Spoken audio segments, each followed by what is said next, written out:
Dans cette partie, on va toucher déjà à quelque chose qui est pratique. Vous avez vu toute la théorie que je vous ai exposée, qui, je répète, ma théorie personnelle.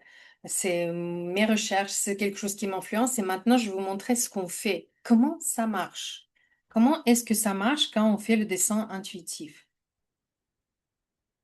Tout d'abord, parce que, encore une fois, ce qui m'intéresse ici, c'est le travail de coaching. Et quand vous allez faire ça vous-même, ça va être le auto-coaching. Donc, vous allez travailler avec vous-même, même s'il n'y a pas de quelqu'un qui vous accompagne. Il faut poser un thème, un sujet, une question. Parce que on doit savoir sur quoi on marche. Avec quoi? Pourquoi? Pourquoi je me pose les questions? Attention, vous avez vu dans les exposés précédents qu'on peut faire ça spontanément. On peut sauter cette étape et on peut commencer par le vide en disant que tiens, je fais juste un gribouillis, ça m'évoque quelque chose. C'est possible. Mais on peut également commencer avec le sujet et les questions. Donc on va dire que tiens, ce qui m'intéresse, c'est ça, ça et ça. Puis on trace les lignes libres et spontanées. On le fait de manière vraiment libre et spontanée, comme vous souhaitez, en toute liberté, sans aucune règle, sans aucune exigence. Vous faites comme vous voulez. Quel matériau quel outil je vais utiliser? Ça peut être crayon, ça peut être craie, ça peut être peinture, ça peut être tout n'importe quoi. Vous faites comme vous voulez. Vous prenez les tâches si vous voulez. Donc vous tracez des lignes. Vous vraiment, l'essentiel, c'est d'être libre et de se sentir libre. Ensuite, là, j'ai mis ici les, les, les images de tapis.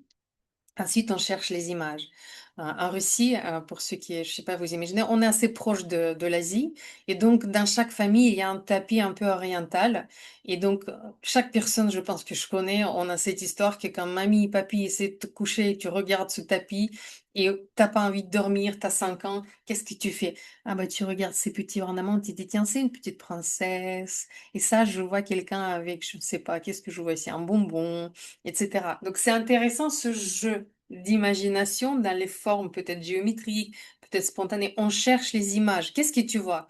Et ta sœur qui est à côté, elle dit, mais non, non, je vois autre chose. Tiens, ici c'est un volcan, ici il y a autre chose. Donc c'est marrant de voir comment on peut faire ça pour enrichir notre imagination. C'est exactement ce qu'on va faire avec notre dessin. On va chercher les images. Un autre exemple, c'est les fameux jeu de nuages, quand on est dans le jardin, on est par terre, on est petit ou grand, on peu importe, on est relaxé, on regarde le nuage et dit, tiens, c'est un éléphant, ça c'est une baleine, ça c'est les chats. Je vous conseille de regarder la page de Chris Judge, qui est notre contemporain, jeune homme sympathique et agréable, qui fait ce genre de dessin. Et tous les jours, il poste le nuage qui lui fait quelque chose. Donc c'est intéressant que la personne, elle a fait son métier, il capte une image, un petit nuage, et il dit, tiens, ça, je le vois comme ci, comme ça. Nous pouvons le faire nous tous, sans aucune... on peut faire tout ça, et on regarde ça partout. Mais pour le coup, quand on travaille le dessin intuitif, on va prendre notre dessin, on va prendre nos lignes, nos tâches, etc. Et on va essayer de chercher les symboles. Comme on a vu, ces images, toutes ces images-là, c'est les symboles qui nous intéressent. Donc, je vais regarder ce que j'ai et je vais observer. Je vais trouver une image, je vais observer. Et je vais dire, tiens, qu'est-ce que je vois ici? Ici, je vois une panthère, par exemple. J'aime beaucoup ce dessin, c'est un de mes préférés.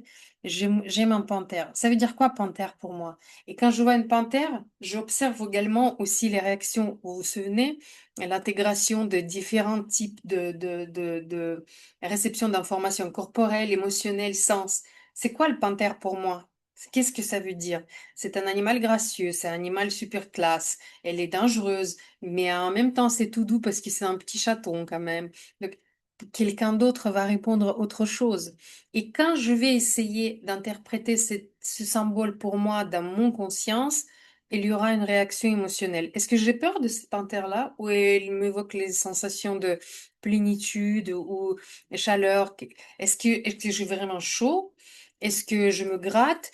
Est-ce que je commence à être crispée? Est-ce que je commence à me tirer le dos, etc.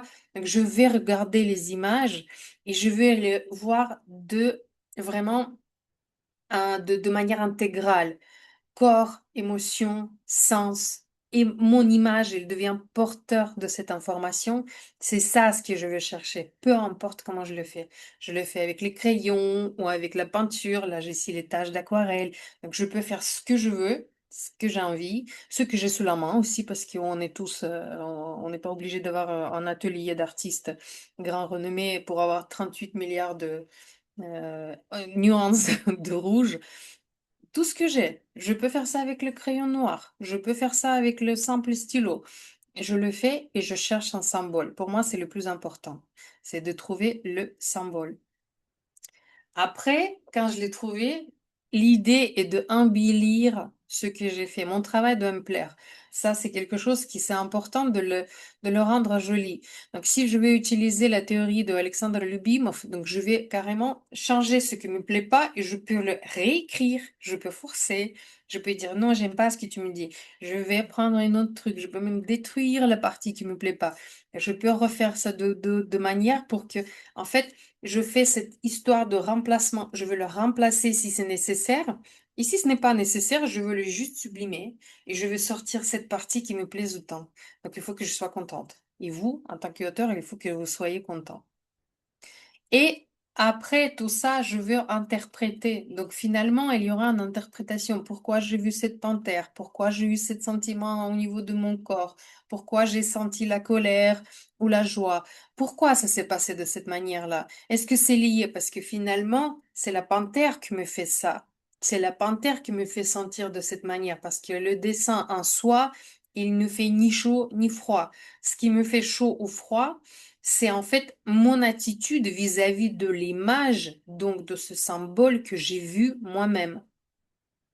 Et donc, comme je dis souvent, c'est un dialogue, c'est vraiment un dialogue qui s'instaure. Et je dis, imaginez que vous prenez un téléphone, allô, inconscient, qu'est-ce que tu penses de mon sujet? Et on parle de sujet était à la base.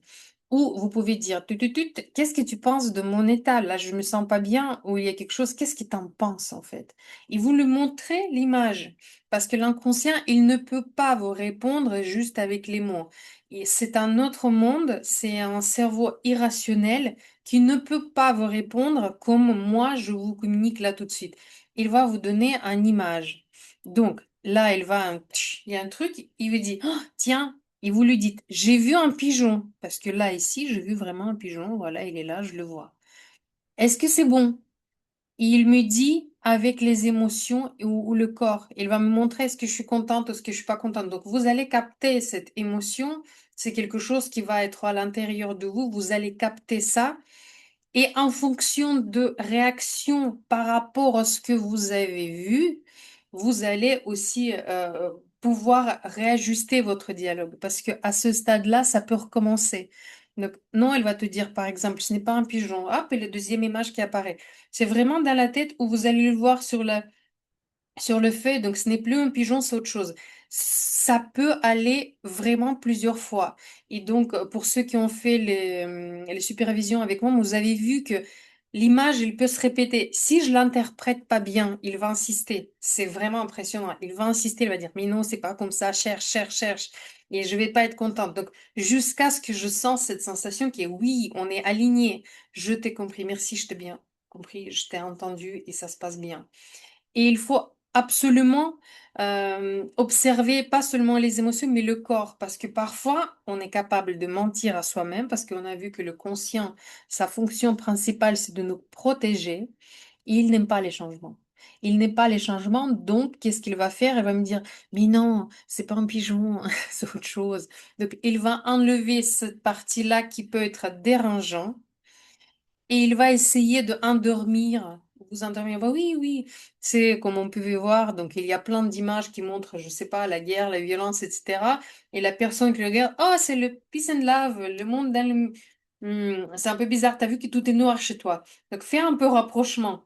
Donc, là, c'est le travail qui peut être nécessaire si vous êtes accompagné avec quelqu'un, parce que là, pour le coup, la personne qui vous accompagne peut vous montrer avec le doigt, tiens, c'est étrange. Est-ce que tu penses que c'est vraiment un pigeon?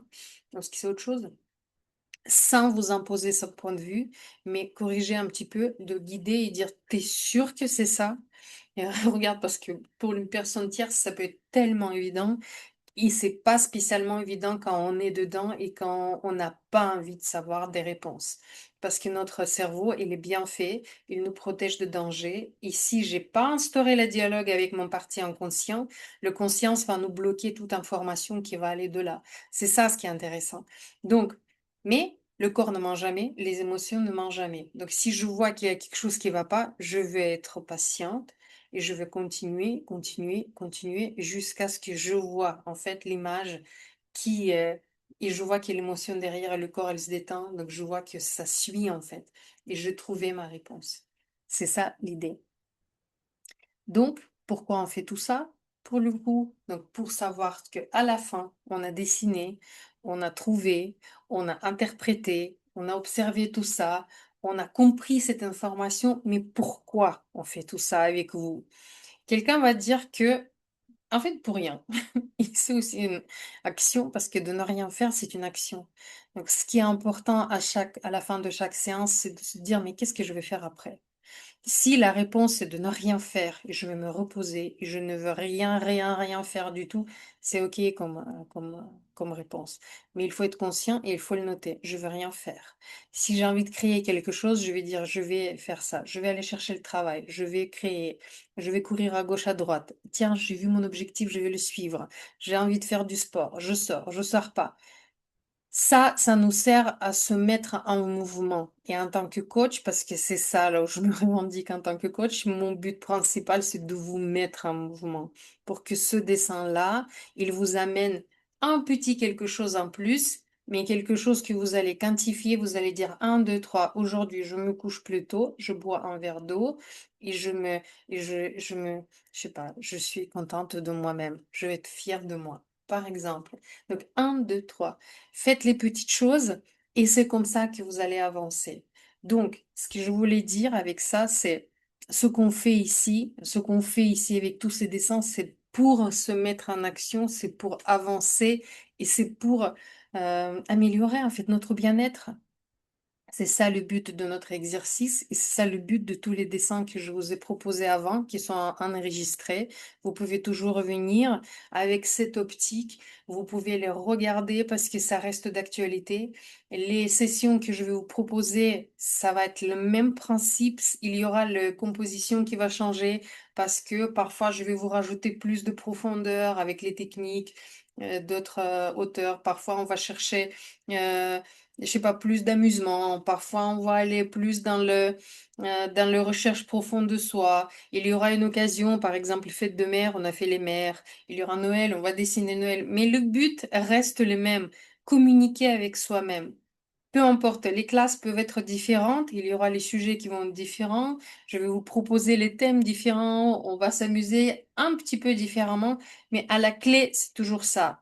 Image, on va le interpréter parce que cette image, c'est un symbole.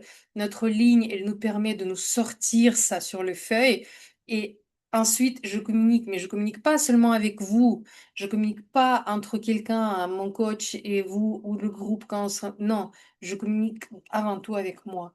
Je communique avec tout ce que j'ai à l'intérieur de moi et je ressors ça sur le feuille parce que c'est une façon tellement agréable de voir ce que je fais, comment ça marche. Donc c'est juste magnifique et c'est pour ça qu'on est là. Donc je vous remercie pour cette attention et je vous dis là maintenant, il y aura les vidéos en plus où on va pratiquer.